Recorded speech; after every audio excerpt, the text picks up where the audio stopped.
La santé en bonne place dans ce journal, d'abord avec le secrétaire général du ministère de la Santé, en lieu et place du ministre empêché, qui a présidé ce matin la cérémonie de lancement officiel de la mise en œuvre du financement intégré VIH, tuberculose et paludisme, un financement du Fonds mondial qui vise à renforcer la lutte contre ces trois maladies et à améliorer la santé des populations les plus vulnérables pour la période 2025-2027. Ingrid Bijoumombo, Ludovic Bitégué.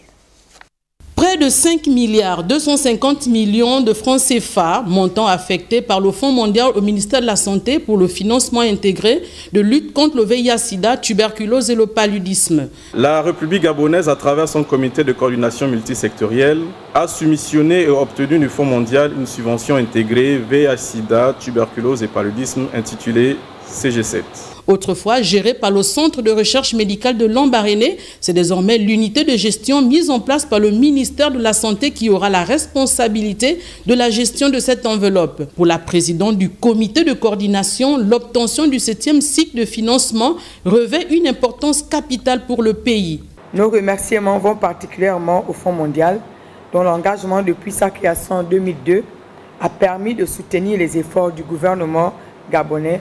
Le ministère de la Santé, à travers son unité de gestion, s'engage à mettre en œuvre avec transparence et rigueur la gestion de ce financement pour l'atteinte des objectifs.